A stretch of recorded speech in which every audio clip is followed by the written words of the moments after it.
So my dear student, आपके सामने ये क्वेश्चन है, सैम्पल पेपर का क्वेश्चन है। क्वाड्रेटिक क्वेश्चन का बहुत ही इंपॉर्टेंट है बिकॉज रूट वाले आने के चांसेस काफ़ी ज़्यादा है पेपर में। ठीक है, तो हम इसे करेंगे। देखिए, पहले जो लिखा है वो मैं पढ़ता हूँ। Find the zeros of the quadratic polynomial. ये क्वाड्रेटिक पॉलिनोमियल है। ठीक है, क्वाड्रेटिक मतलब जिसकी पावर 2 होती है, मैक्सिमम पावर ना।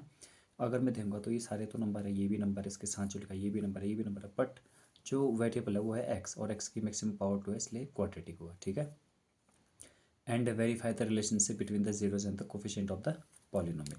मतलब क्या करना है हमको, इसके जीरोज फाइंड करना है और ए बी सी में रिलेशन बताना है जीरोज और कोफिशिएंट का। तो अगर मैं पूछूँ यहाँ पर ए कितना है, 2x² minus 1 plus 2√2 into x plus √2। मैंने एक बार दोबारा लिख दिया इसे। अगर पूछूँ ए कितना है तो x² के साथ जिसका मल्टीप्लाई होता है वो ए होता है। मैं यहाँ पे पूरा लिख रहा हूँ, ax² plus b x plus c. अब आप लोग को क्लियर दिख पा रहा होगा कि ए जो है x² के साथ किसका मल्टीप्लाई हुआ है, 2 का, और b कितना हो जाएगा, b हो जाएगा 1 प्लस 2√2। बट अगर देखेंगे यहाँ पर तो b यहाँ प्लस है, यहाँ पर तो माइनस का है ना, तो इसलिए ये माइनस का रहेगा, माइनस का। और c कितना है, √2 है। ठीक है, यहाँ तक बात क्लियर हो गई होगी। फिर क्या करेंगे, हम इसके रूट्स फाइंड करेंगे। अगर देखो, अगर मैं आप लोगों से बोलूँ ना इसके रूट्स फाइंड करो, तो आराम से आप लोग लिखेंगे सर 3 + 2x होगा और +6 होगा, तो 3 + 2x, यानी कि इसके फैक्टर मैंने कर दिया। ऐसे दो नंबर ढूंढने पड़ेंगे जो मल्टीप्लाई करके 6 है और प्लस करके इतना है। तो देखो, इन दोनों को मल्टीप्लाई करके यही आ रहा है और इन दोनों को प्लस करके इतना ही आएगा। ठीक है, तो मतलब यहाँ पर अब हमें कुछ करने की ज़रूरत है नहीं। तो इसका मतलब हमको क्या लेने की ज़रूरत है, कॉमन लेने की ज़रूरत है। तो अगर मैं इसको अगेन लिखता हूँ, फिर 1 + 2√2 इंटू एक्स प्लस √2। अब मैं अंदर माइनस का मल्टीप्लाई करूँगा। ठीक है, तो माइनस का जैसे ही अंदर मल्टीप्लाई करेंगे तो 2x² माइनस ये 1x एक्स, और माइनस का इस प्लस के साथ होगा, ये भी माइनस का हो जाएगा। ठीक है, माइनस का 1 के साथ हुआ तो माइनस का हुआ, माइनस का 2√2 के साथ हुआ तो माइनस का 2√2, लेकिन एक्स भी है तो एक्स और प्लस √2। ठीक है, ये हो गया। हाँ, अब मैं क्या करूँगा, यहाँ पर से इन दोनों में अब मैं कॉमन लूँगा। तो इन दो दो के पेयर बनाते हैं, हमेशा क्वाड्रेटिक में दो दो के ही पेयर बनाते हैं हम लोग। तो इन दोनों में अगर मैं कॉमन लूँगा तो 1 और 2 में कॉमन क्या है, 1 कॉमन है। तो यहाँ पर आ जाएगा 2x² माइनस 1। ठीक है, अब यहाँ पर जो भी साइन है वही चीज़ यहाँ पर आएगी। आप लोग देखिए, एक प्लस का बनता है अगर दो माइनस का मल्टीप्लाई हुआ हो या दो प्लस का मल्टीप्लाई हुआ हो।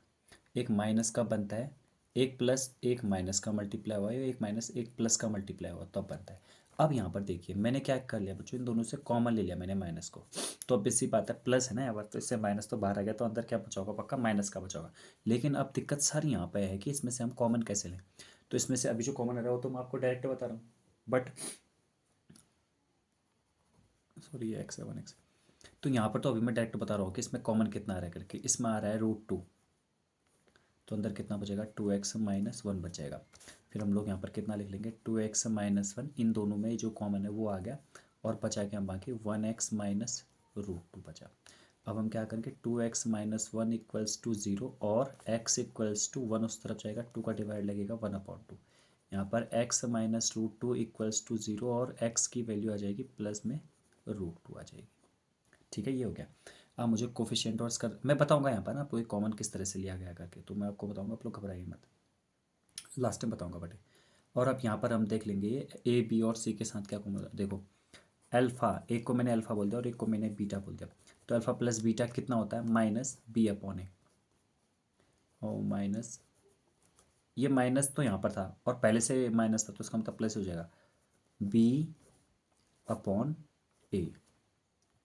अगर मैं यहाँ पर अलग अलग टू को अलग अलग डिवाइड करूँ, टू क्योंकि 2 था यहाँ पर ना, तो 1/2 किया मैंने, और यहाँ पर भी /2 किया, तो 2 से 2 तो कैंसिल हो गया, यानी कि हमारे पास आ कितना गया, 1/2 प्लस √2। क्या यही आ रहा है, हाँ बिल्कुल यही आ रहा है।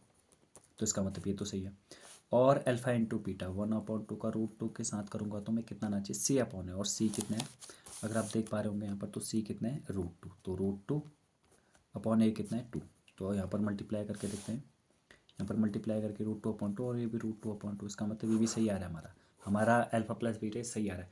अब मैं बताता हूँ आपको मैंने कॉमन कैसे लिया। ठीक है, तो देखिए यहाँ पर मैं आपको बताता हूँ, एक दो एग्जांपल भी लेंगे साथ में, हमें क्लियर हो जाएगा। ठीक है, जैसे डियर यहाँ पर है √2 और यहाँ पर प्लस लिखा है 1 लिखा है, तो इन दोनों में क्या चीज़ है कॉमन, देखो कोई भी चीज़ कॉमन है तो 1 कॉमन, तो इतना ही आएगा, वो तो कोई बात नहीं।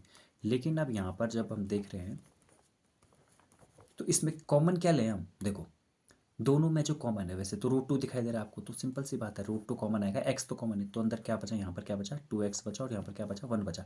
ये हम कैसे ले रहे हो ना मैं कॉमन, देखो 2√2 का मतलब लिखेंगे ऐसे दिया 2 इंटू रूट टू, और 2 और √2 का मतलब क्या हुआ √2 इंटू 1, ठीक है। तो ऐसे लिया मैंने कॉमन। अब फिर और देख लेते हैं यहाँ पर, जैसे मान लो अगर कितना है 3√3 है और प्लस कर रहे हैं हम 6 को। अब इनमें कॉमन नहीं आएगा, थोड़ा सा दिक्कत हो जाएगी, तो हम कैसे करेंगे देखो, सबसे पहले तो 3√2 को मैं तोड़ रहा हूँ, 3 इंटू √3, ठीक है। 6 को बच्चों में ऐसे लिख सकता हूँ 2 इंटू थ्री। अब इस 3 को मैं √3 इंटू √3 लिख सकता हूँ। अब इसमें से क्या कॉमन है, अब आपको दिख रहा होगा सर ये √3 तो कॉमन आ गया, ठीक है। और अगर आप यहाँ पर देंगे तो ये 3, ये तो कहीं ना कहीं दिक्कत आ रही है। तो एक काम करते हैं ना इसमें, देखिए 3√3 को हमने 3√3 ऐसे लिखा, 6 को हम 3 इंटू 2 ही लिखते हैं क्योंकि 3 कॉमन आ रहा है। तो यहाँ पर क्या आएगा कॉमन 3, और यहाँ पर बचेगा √3, और यहाँ पर बचेगा 2। इस तरह से कहीं पर ऐसा भी हो सकता है √3 और 9 में क्या कॉमन है, करके दिखाओ भाई। तो हमें तो नहीं पता, बट हम करके देंगे। देखो √3 को तो हम √3 इंटू 1 लिखेंगे, और 9 को हम लोग लिखेंगे √3 इंटू √3। ये कितना हो गया 3, और ये 3 अकेले, ठीक है। ये √3 कैसे लिखा भाई, ये हुआ 3 इंटू 3 ना, तो 3 को हमने ऐसे लिख दिया। तो इनमें क्या कॉमन आ रहा है, √3 कॉमन आ रहा है।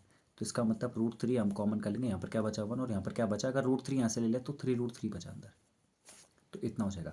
तो इस तरह से हम लोग कॉमन लेना सीख जाएंगे, ठीक है। और आई होप कि आप लोग को ये क्वेश्चन भी समझ में आया होगा।